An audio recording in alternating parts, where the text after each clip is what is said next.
इतने छोटे साइज में आते हैं वो हिटर हमारे रिंकू, मगर बड़ी बड़ी हिट्स लगाई उन्होंने। और माना कि आसान बॉल मिले उन्हें कुछ, मगर परफेक्ट हिटिंग, अपने आप को उन्होंने नर्व्स को काबू में रखा और अपने आप से बढ़ के खेला। और इसी मुकाबले को देखने का भी एक बहुत बड़ा रीजन यही था लास्ट के 5 मिनट। आज इंडिया अपनी एक टीम को बिठा दे, ए टीम को भी बिठा दे, इस टीम को भी बिठा दे, इनके पास 2 टीमें और पीछे तैयार हैं, उनको भी खिला के ना किसी भी टीम को हरा सकते हैं। ये ऑस्ट्रेलिया की बड़ी किस्मत अच्छी है कि फाइनल जीत गए हैं। नहीं फेस करनी चाहिए थी, ऑस्ट्रेलिया बैक पैक करे और घर जाए। उसकी वजह यह है कि ये जो बदला ले रहे हैं ना, मेरे हिसाब से ये बदला है। नमस्कार दोस्तों, जय हिंद। कल T20 मैच में इंडिया ने इतना अच्छा परफॉर्मेंस दिया है कि ऑस्ट्रेलिया के साथ साथ पाकिस्तान के भी होश उड़ चुके हैं। कल इंडिया वर्सेस ऑस्ट्रेलिया का दूसरा T20 था। भारत ने ऑलरेडी एक मैच जीत चुका है, पर कल के मैच में इतनी धुआंधार बल्लेबाजी हुई और ऑस्ट्रेलिया को 235 का टारगेट दिया गया। इसमें रिंकू ने एंडिंग में इतनी अच्छी और इतनी धमाकेदार बैटिंग की कि उसका क्या कहना। यशस्वी, सूर्या, किशन और ऋतुराज ने तो बहुत ही बेहतरीन पारी खेलकर भारत को एक अच्छा स्कोर खड़ा करने के लिए मदद दिया और ऑस्ट्रेलिया को 44 रन से हराकर एक अच्छा विजय प्राप्त किया। पाकिस्तान शॉक में है कि इस टीम में भारत के बड़े बड़े प्लेयर्स भी नहीं है, फिर भी ये टीम इतने आसानी से वर्ल्ड चैंपियन को हरा देती है। भारत की इस टीम को छोड़कर भी और भी 2-3 टीमें हैं जो कि आराम से दुनिया के किसी भी टीम को हरा सकती है। भारत का कॉन्फिडेंस काफी अच्छा है और आने वाले T20 वर्ल्ड कप के लिए ये टीम काफी बेहतरीन होगी और वर्ल्ड कप जीतने के चांसेस फिर से एक बार काफी अच्छे होंगे। हैट्स ऑफ टू बिश्नोई, क्योंकि वो, लेकिन एक तो बिश्नोई छोटा है, ऊपर से वो फ्लैटर ट्रेजेक्टरी से बॉल करता है, बहुत ज्यादा एयर पर बिलीव ही नहीं करता, तो दोनों ने मिलकर काम उतारा और वो भूखे शेरों की तरह, यानी कि वो जो यंग इंडियन बैम्बूजल वाला सीन है ना, रेटल्ड, हाँ रेटल्ड, भूखे शेरों की तरह आज लपेटा है। आज ये पली पलाई ऑस्ट्रेलिया को मारा है ये बच्चों ने, पली पलाई, मतलब स्मिथ है, स्टॉइनिस है, आज तो मैक्सवेल है, वेड है, इंग्लिश है, जो शाइन का कैरियर खराब कर गया, वेड था इसके अंदर, शॉन एबर्ट भी है, नेथन एलिस है, 9 मैचेस 18 विकेट, उसकी तो प्रोफाइल ही 14 रन का एवरेज, 14 रन पर विकेट एवरेज आ रहा है भाई। मतलब एडम जंपा है इसके अंदर, कि जिसने आपको 200 रन का इनिशिएटिव देता हुआ बैट्समैन जायसवाल नजर आया। असल में जायसवाल ने मैच बनाया भाई, जो 200 के बाद ऊपर ले गया, 31 रन 9 बॉल आते नहीं। ये जायसवाल ने जो शुरू में बाजी पलटी है, और रिंकू फ्रॉम अलीगढ़ को ना भूलना, असल में उसने इनको गेम से बाहर कर दिया। उसने कहा मैं इतना मारूंगा इन्हीं 9-10 बॉलों पे कि तुम चेस करना भूल जाओगे। उन्हें ये मालूम था कि भाई ये रिंकू सिंह पागल आदमी है, तो 5-5 छक्के भी मार देता है चेस करते हुए, तो बैटिंग इन्हें दे दो। तो रिंकू को किसी ने बताया कि तेरे खौफ से बेटा इन्होंने बैटिंग दी है, उसने कहा मैं पहले ही इतने कर दूंगा कि बनाते रहो। पाकिस्तानी लोग रिंकू की तारीफ करते थक नहीं रहे हैं। वो कहते हैं कुछ महीने पहले ही रिंकू एक सिलेंडर की दुकान में काम किया करता था और आज देखो भारत का प्रतिनिधित्व करते हुए ऑस्ट्रेलिया को काफी धो रहा है। मैं उनको बताना चाहूंगा कि हमारे भारत में कोई भी पर्ची देकर या फिर रेफरेंस देकर काम नहीं होते हैं। आपको आपकी मेहनत कर कर आगे आना होता है और हमारे देश में ऐसा पूरक वातावरण है कि अगर आप मेहनत करते हैं तो आपकी ग्रोथ जरूर होगी और हमारा देश भी ऐसे लोगों को सपोर्ट करता है और तभी जाके ऐसे लोग इंडियन टीम में आ सकते हैं। इसमें यशस्वी हो गया, रिंकू हो गया और न जाने कितने प्लेयर जिनकी स्टोरी काफी सुनने के लिए बेहतरीन है और रोमांचक है। Voorzitter, tenslotte heb ik nog een boodschap aan al die moslims in Nederland die onze vrijheid, onze democratie en onze kernwaarden. En mijn boodschap aan hen is: wegwezen. Vertrek naar een islamitisch land. Dan kunt u genieten van islamitische regels. Ireland में कुछ दिनों से दंगे भड़के हैं। वो दंगे किसके कारण भड़के हैं ये बताने की जरूरत नहीं है। यूरोप के काफी लोग परेशान हैं और काफी देशों में एक्सट्रीम राइट विंग के लोग अब सामने आकर कहते हैं कि उन्हें इमिग्रेंट्स नहीं चाहिए, और अगर काफी स्पष्ट रूप से बोला जाए तो उनको मुसलमान इमिग्रेंट नहीं चाहिए। वो कहते हैं कि ये लोग उनका धर्म इस देश में लाते हैं और हमारे ही रूल्स को फॉलो करने के लिए इनकार करते हैं, और अगर उनके धर्म की थोड़ी सी भी क्रिटिसिज्म की जाए तो सीधा वो गले काटने के ऊपर लग जाते हैं।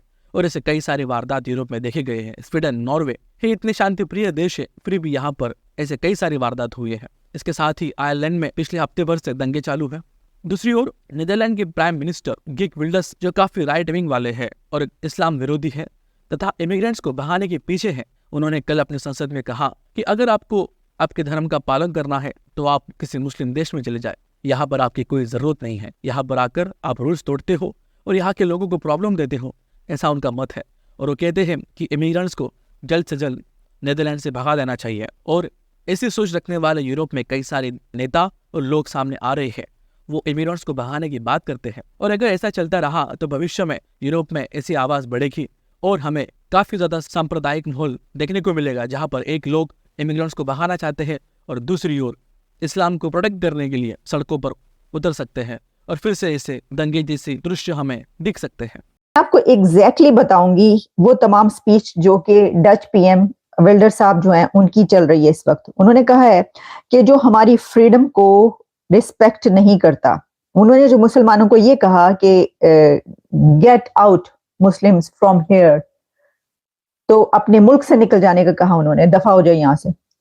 उस पे जो स्पीच चल रही है जिसमें उन्होंने ये बात की है, उस स्पीच में उन्होंने सारी बातें क्या की हैं। जब तक हम इसका पर्सपेक्टिव नहीं समझते, हम इसका बैकग्राउंड नहीं जानते, तो हम सिर्फ इस बात को लेके आगे नहीं बढ़ सकते। देखिए, उनका कहना ये था कि जो who do not respect our freedom, our democracy and our core values, जो एहतराम नहीं करते, जो कि समझते हैं कि जो उनकी किताब में रूल्स जो हैं वो सही हैं और वो इम्पोर्टेंट है उनके लिए, जबकि वो जिस हमारे मुल्क में रहते हैं यहाँ की सेकुलर जो वैल्यूज हैं उससे ज्यादा इम्पोर्टेंट उनके लिए उनके असूल और उनके रूल्स हैं।